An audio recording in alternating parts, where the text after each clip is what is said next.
போர் சூழ்நிலைக்குள் மனித உரிமை மீறல்கள் இடம்பெறுவதை முழு அளவில் கட்டுப்படுத்த முடியாது என ஜனசத பெரமுனவின் தலைவர் பத்ரமுல்ல சீலரத்ன தேரர் கனேடிய பிரதமர் ஸ்டீபன் அவருக்கு கடிதம் ஒன்றின் மூலம் தெரிவித்துள்ளார்.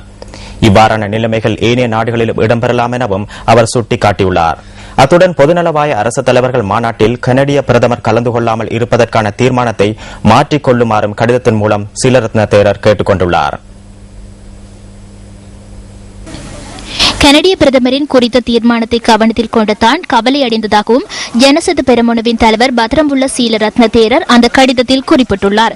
இந்த நிலைமை இலங்கை மற்றும் கனடாவின் துரதிர்ஷ்டம் என தான் கருதுவதாகவும் அவர் சுட்டிக்காட்டியுள்ளார். இலங்கை பாரியளவில் மனித உரிமைகளை மீறுகின்ற நாடு என்ற கனேடிய பிரதமரின் நிலைப்பாடானது மிகவும் கவலையளிப்பதாகவும் தற்போது இலங்கையில் அனைத்து இனங்களும் ஒற்றுமையுடன் வாழ்கின்ற சமாதான தேசமாகவே காணப்படுவதாகவும் ஜனசத பெரமுனவின் கடிதத்தில் மேலும் தெரிவிக்கப்பட்டுள்ளது.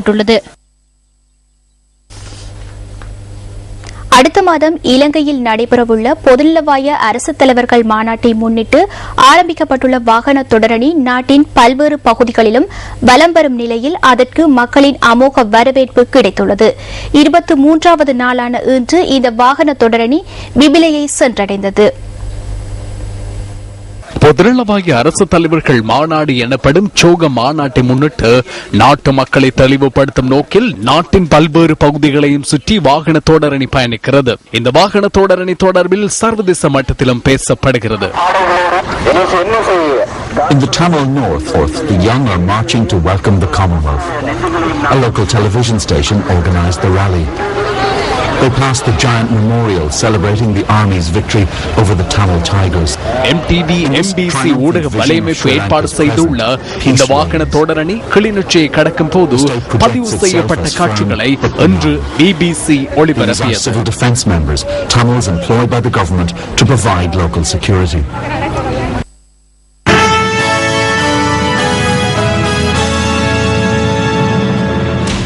பொதுநலவாய அரசு தலைவர்கள் மாநாட்டை முன்னிட்டு ஏற்பாடு செய்யப்பட்டுள்ள வாகன தொடரணி வரலாற்று சிறப்புமிக்க ஊவா மாகாணத்தின் பதுளை நகரிலிருந்து இன்று பயணத்தை ஆரம்பித்தது.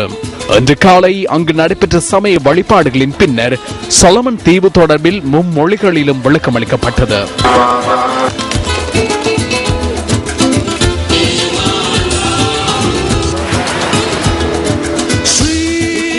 தலைநகரம் ஒடியோரா நகரமாகும். இந்நாட்டின் அரச கர்ம மொழிகளாக ஆங்கிலம் மற்றும் பீஜின் மொழிகள் நடைமுறையில் உள்ளது. இத்தீவு நாட்டின் மொத்தமாக 74 மொழிகள் பேசப்படுகின்றன. சர்வதேச நாடுகளின் கொடிகளை ஏந்திய வாகனத்தில் இன்று சொலமன் தீவின் தேசிய கொடியை பதுளை மேயர் உபாலி நிஷாங்க குணசேகர ஏற்றி வைத்தார்.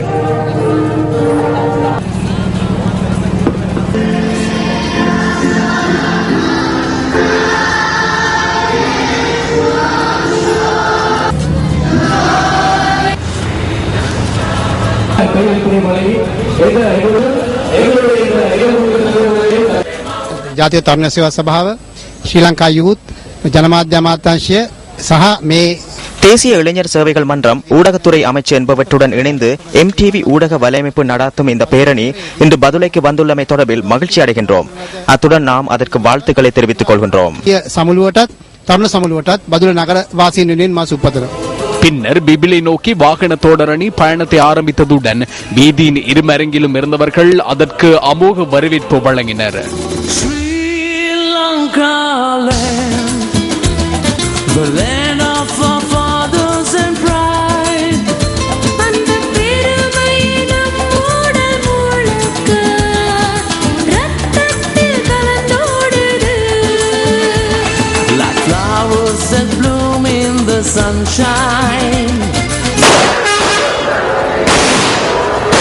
வாகன தொடரணி பஸ்தரை நகரை கடக்கும் போது பெருந்திரளான மக்கள் அங்கு கூடியிருந்தனர்.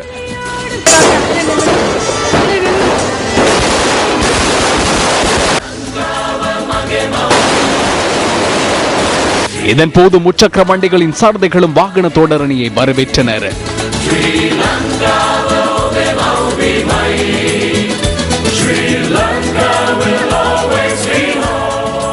பஸ் பஸ்தரையிலிருந்து வாகன தொடரணி புறப்படும் போது பாடசாலை மாணவர்கள் தமது வாழ்த்துக்களை தெரிவித்த காட்சிகள் எமது கேமராக்களில் பதிவாகின. பஸ்தரை தமிழ் வித்தியாலய மாணவர்கள் இந்து சமய சம்பிரதாயங்களின்படி வாகன தொடரணியை வரவேற்றனர். வாகன தொடரணி லுணுகல நகரை அடைந்த போதும் அமோக வரவேற்பு கிடைத்தது. லுணுகல பிரதேச சபை தலைவர்கள் மற்றும் ஆளும் கட்சி எதிர்க்கட்சி அரசியல்வாதிகள் உள்ளிட்ட பலர் வாகன தொடரணியை வரவேற்றனர். பொதுநலவாய அரசு தலைவர்கள் மாநாட்டை முன்னிட்டு ஏற்பாடு செய்யப்பட்டுள்ள இந்த வாகன தொடரணி இன்று பிற்பகல் பிபிலை நகரை அடைந்தது. நாளை இந்த வாகன தொடரணி பிபிலையிலிருந்து மெதகம முனரகளை ஊடாக புத்தளையை சென்றடைய உள்ளது.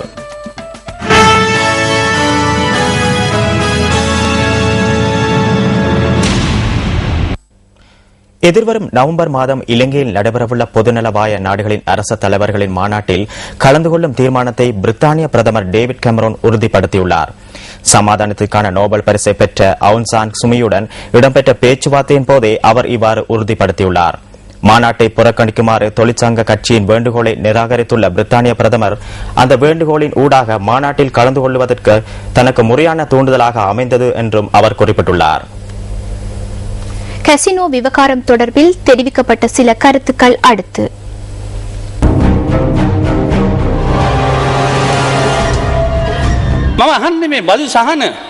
கசினோவுக்கு வழங்கும் வரிச்சலுகையை இந்த நாட்டின் தேசிய வருமானத்தை அதிகரிப்பதற்கு வழங்க முடியாதா? எம்மால் அபிவிருத்தியை நோக்கி பயணிக்க முடியும், புதிய சமூகம் ஒன்றை உருவாக்க முடியும். இதுவே இன்றுள்ள பிரச்சனையாகும். அதனை இன்று சூதாட்டத்திற்காக வழங்க முயற்சிக்கின்றனர்.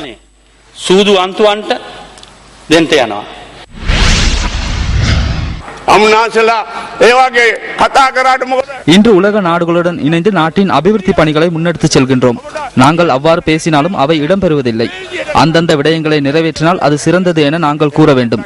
எது சிறந்தது சிறந்ததல்ல என்பதை எடுத்துக் கூறுவது மாத்திரம் எதிர்க்கட்சிகளின் பொறுப்பல்ல.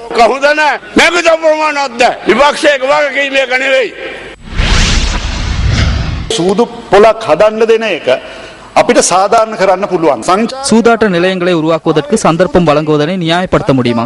சுற்றுலா பயணிகள் சூதாடுவதற்கும் பாலியல் தொழிலில் ஈடுபடுவதற்காகவும் இலங்கை வருவதில்லை. எமது நாட்டை அவ்வளவு கீழ்த்தரமான நாடாக மாற்ற வேண்டாம். பௌத்த தர்மம் சார்ந்த கலாச்சாரத்தை கொண்ட எமது நாட்டிற்கு அனைத்து விதத்திலும் மரியாதை இருக்கின்றது. මේවට වටිනාකමක් දීලා තමයි මේ රටට සංචාරකයෝ ආවේ. මේ ස්වර්ගයේ ඉඳලා ඇවිල්ලා තියෙන්නේ. මේ කැසිනෝ ගැන කතා කරන්නේ හරි. இவர்கள் ஸ்வர்க்கத்திலிருந்து வந்தவர்கள் போன்று பேசுகின்றனர். ஏதோ கசினோ தொடர்பிலும் சூதாட்டம் தொடர்பிலும் எதுவும் தெரியாத குழந்தைகள் போன்று கதைக்கின்றனர். யார் இவற்றை இங்கு கொண்டு வந்தது? ஜாக்பாட்டை கொண்டு வந்து பாடசாலைகளுக்கு முன்பாக நிறுத்தியது நாங்களா? நாம் அதனை செய்யவில்லை.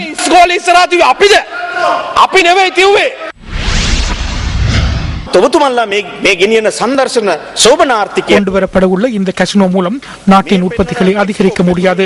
நாடுகளுக்கு கப்பம் வழங்குவது இணக்கப்பாட்டை ஏற்படுத்திக் கொள்ள மிகப்பெரிய தடையாகும். இந்தியாவிற்கு சம்பூர் விவகாரம் தொடர்பில் கப்பம் வழங்கினர். லாங்ஷயர் பல்கலைக்கழகம் சார் விவகாரத்தில் இங்கிலாந்திற்கு கப்பம் வழங்குகின்றனர். ஜெனீவாவில் இடம்பெற்ற விடயங்களை எதிர்கொள்வதற்காக தற்போது இங்கிலாந்திற்கு கப்பம் வழங்குகின்றனர். அதேபோன்று கப்பம் வழங்கிய கசினோவையும் இங்கு கொண்டு வருவதற்கு முற்படுகின்றனர். எனவே அரசியலில் கப்பம் வழங்கி முன்னேற முடியாது. தற்போது அரசாங்கத்தின் உறுப்பினர்களான உதய கம்மன் பில, பாட்டலி சாம்பிக்க ரணவக்கு ஆகியோர் தெரிவிக்கின்ற கருத்துக்கள் கவனத்திற்கு எடுக்கப்பட்டுள்ளன. இலங்கை ஐவகை சக்திகளின் கேந்திர நிலையமா அல்லது கசினோ கேந்திர நிலையமா என கேட்கின்றனர். தற்போது அரசாங்கம் பல்வேறு விடயங்கள் தொடர்பிலும் ஆராய வேண்டும். கடற்படை, விமானப்படை, கல்வித்துறை, தகவல் தொழில்நுட்பத்துறை இவை அனைத்தும் வார்த்தைகளுக்கு மாத்திரம் மட்டுப்படுத்தப்பட்டுள்ளன. அவர்கள் இது குறித்து எதுவும் மேலதிகமாக கூறுவதில்லை.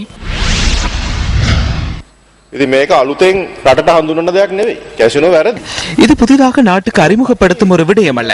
கசினோ என்பது ஒரு தவறான விடயமாகும். எனினும் நாம் ஏற்றுக்கொள்ள வேண்டிய ஒரு விடயம் அல்ல. தற்போதைய பொருளாதாரம் சந்தையை மையமாக கொண்டே அமைகிறது. நிதி சுழற்சி அதிகமுள்ள முறைகளை முக்கியம் பெறுகின்றன.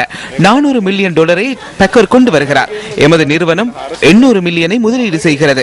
ஜான் கேவ் சமாகம අපගේම සමාගමක් මිලියන 800ක් ආයෝජනය කරනවා. දැන් මේ මිලියන 800 කොහොමද උපදවන්නේ? මේ සමාගමෙන්ම උපදවන කැෂ් ෆ්ලෝ එකෙන් ඒ මුදල් වලින් තමයි මේ ආයෝජනය කරන්නේ. එතකොට පැකර්ට සම්බන්ධයෙන් කැසිනෝ එක වැරදි. නමුත් අපේම සමාගමක්, අපේම ප්‍රමුඛ ස්ථානයේ ලබාගෙන තිබෙන සමාගමක් මෙවැනි විශාල මුදලක් ආයෝජනය කරන එක වැරදිද නැද්ද? කොහොමද ගොවියට ලැබෙන ගොවි විශ්‍රාම වැටුප? இன்று விவசாயிகளுக்கு கிடைக்கும் விவசாய ஓய்வூதியம் எங்கே? உரமானியத்தையும் குறைத்துள்ளனர். மகப்புல புலமை பரிசலாக குறைந்த தொகைக்கு கொண்டு வருகின்றனர். மகப்புலவுக்கு பணத்தை ஒதுக்க முடியுமா? ஆனால் கசினோவுக்கு நிவாரணத்தை வழங்க எண்ணுகின்றனர். நிவாரணம் வழங்குமாறு கூறினால் நிதி ஒதுக்கீடு இல்லை என இடர் முகாமைத்துவ அமைச்சர் கூறுகின்றார். வீடமைப்பு அமைச்சரிடம் சென்றாலும் தனக்கு நிதி ஒதுக்கப்படவில்லை என கூறுகிறார். නිවාස අමාත්‍යතුමාලකට ගියාම කියනවා අනේ මටත් ප්‍රතිපාදන නැහැ. 1994 ඉඳන් හැම ඡන්දෙම 1994 ஆண்டு முதல் அனைத்து தேர்தல்களிலும் மக்கள் அரசாங்கத்துடன் ஒப்பந்தம் ஒன்றை செய்துள்ளனர். எவ்வாறான விடயங்கள் இடம்பெற்றாலும் அபிவிருத்தி வேகத்தை அதிகரிக்க வேண்டும். எனவே அதற்காக முதலீடு செய்ய வேண்டும். கையில் பணம் இல்லாமல் எவ்வளவு உபதேசங்களை செய்தாலும் அவரினால் எதனை நிறைவேற்ற முடியாது. எனவே சொத்துக்களை பெற்றுக்கொள்ளவே இத்தகைய வரி கொள்கைகளை பின்பற்றி நாட்டை கொண்டு செல்ல முயற்சிக்கின்றோம். ආයෝජනය කරන්න ඕන. සාක්කුවේ වත්කම නැති මිනිහෙක් කොච්චර දේශනා කරත් එයාට ඒක ක්‍රියාත්මක කරන්න බෑනේ. ඒ හින්දා ඒ වත්කම ගන්න තමයි මේ විදිහේ ගිවිසුම් ගහලා මේ විදිහේ බදු ප්‍රතිපත්ති ඇති කරලා මුඛ්‍ය වශයෙන් ප්‍රධාන වශයෙන් ඒ මුදල් මේ රටට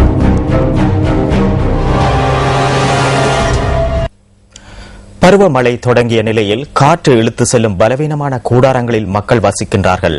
யுத்த சூழ்நிலைக்கு பின்னர் மீள்குடியேற்றம் செய்யப்பட்ட கிளிநொச்சி மாவட்டத்தில் உள்ள கிராமம் ஒன்றின் கதையே இது. வடமாகாணத்தில் கிளிநொச்சி நகரிலிருந்து 10 கிலோமீட்டர் தூரத்தில் உள்ள பரந்த நகருக்கு அண்மையில் சுமார் 3 கிலோமீட்டர் தூரத்தில் அமைந்திருக்கும் கிராமமே சிவப்புரம். மீள் குடியேற்றப்பட்டு 4 வருடங்களை கடந்த பின்னரும் இந்த மக்கள் வசிக்கும் வீடுகளே இவை. அனர்த்த கால நலன்புரி நிலையம் ஒன்றை போல காட்சி அளித்துக் கொண்டிருக்கிறது சிவப்புரம். பார்க்கும் இடமெல்லாம் தற்காலிக வீடுகளும் தரப்பால் மற்றும் தகரங்களில் அமைக்கப்பட்ட கூடாரங்கள் கண்களில் தென்படுகின்றன. காணிக்கு உறுதி இல்லாமல் எங்களுக்கு வீடு திட்டம் வரையில்லை, வந்த வீட்டு திட்டம் தரையில்லை. மற்றது எங்களோட பிள்ளைகள் தாய் சொத்து பற்றி 2 பிள்ளைகள் வேற பிள்ளை அவர்களுக்கு தற்காலிக வீடு வந்து கொடுக்க. சிவப்புரம் கிராமத்தில் ஒரு நிரந்தர வீடும் இல்லை. காற்று இழுத்து செல்லும் பலவீனமான நிலையிலேயே இந்த கிராமத்தின் வீடுகள் உள்ளன. பரந்தன் 1/4 ஏக்கர் குடியிருப்பு கிராமங்களில் 60 வருடங்களுக்கு மேலாக வாழ்ந்த மக்களே இங்கு அழைத்து வரப்பட்டு இந்த கிராமத்தில் குடியேற்றப்பட்டார்கள். எங்களுக்கு கரண்ட் வசதிகள் இல்லை. அதனால இப்போ திடீர்னு மழையில வந்தாலும் மருத்துவர்கள் ஆஸ்பத்திரிகளுக்கும் போகல. அது வசதிகள் இல்லை. ரோட்டுகளும் ஒழுங்கான ரோட்டுகளும் இல்லை. இப்போ நிறைய பேருக்கு வீடு வாசல் இல்லாமல் மழைக்குள்ள நனைஞ்சி போய் பள்ளிக்கூடங்களிலும் நேசரிகளிலும் சேச்சிலையும் போயிருக்கீங்க. சகல வசதிகளும் செய்து தரப்படும் என்று கூறி தமது பூர்வீக நிலத்தில் வசித்த மக்கள் இந்த கிராமத்தில் குடியமர்த்தப்பட்ட போதும் அவர்களுக்கான தேவைகள் எதுவும் இதுவரை நிறைவேற்றிக் கொடுக்கப்படவில்லை. குன்றும் குழியுமாக உள்ள வீதிகள் மழை நீர் நிரம்பி சேரும் சகதியுமாக காணப்படுகின்றன. மலசல கூடம், கிணறு, வீதி என்று ஒரு கிராமத்தின் அடிப்படை தேவைகள் எதுவும் இங்கு இல்லை. வீடுகள் ஒழுங்கு இல்லாத பிரச்சனை, முதல் பிரச்சனை, போமிட் இல்லாத வீடுகள் தராம இருக்கீங்க. தற்காலிக வீடு கொஞ்சம் பேருக்கு கொடுக்கறது, அரவாசி பேருக்கு வீடு வேணும். இவர்கள் இந்த கிராமத்தின் குழந்தைகள். எதிர்காலத்தின் துயரம் முகத்தில் தெரியும் இந்த குழந்தைகளுக்காக இருப்பது இந்த வீடுகளை. மாபெரும் துயரங்களை கடந்து தங்கள் கிராமத்துக்கு திரும்பிய மக்களிடம் இருக்கும் கனவென்பது இனியதொரு வாழ்வே. உங்கள் வாழ்க்கை எங்கள் செய்தி. மங்கோலியாவை தவிர ஆசியாவில் வளர்ச்சி கண்டு வரும் நாடுகளில் அதிக கடன் சுமையுள்ள நாடு இலங்கை என பிட்ச் ரேட்டிங் எனப்படும் சர்வதேச கடன் நிர்ணய நிறுவனம் தெரிவித்துள்ளது. இலங்கையின் தற்போதைய வெளிநாட்டு கடன் சுமை தேசிய மொத்த உற்பத்தியில் 157% என அந்த நிறுவனம் சுட்டிக்காட்டியுள்ளது. தொடர்வது விளையாட்டு செய்தி. உலக கனிஷ்ட பேட்மிண்டன் தொடரில் கலப்பு அணிப்பிரிவு போட்டிகளில் அமெரிக்காவை 3-2 எனும் ஆட்டக்கணக்கில் இலங்கை வெற்றி கொண்டது. உலக கனிஷ்ட பேட்மிண்டன் தொடரில் எக்ஸ் முதலாம் குழுவில் போட்டியிடும் இலங்கை ஏற்கனவே இந்தோனேஷியா மற்றும் பிரான்ஸ் ஆகிய அணிகளுக்கு எதிரான போட்டிகளில் தோல்வியடைந்தது. அதற்கமைய இந்த போட்டிகளின் புள்ளிகள் பட்டியலில் இலங்கை 3ஆம் இடத்தில் இருப்பதும் குறிப்பிடத்தக்கது. இத்துடன் நியூஸ் பஸ்டின் இரவு 8 மணி பிரதான செய்திகள் நிறைவு பெறுகின்றன. வணக்கம்.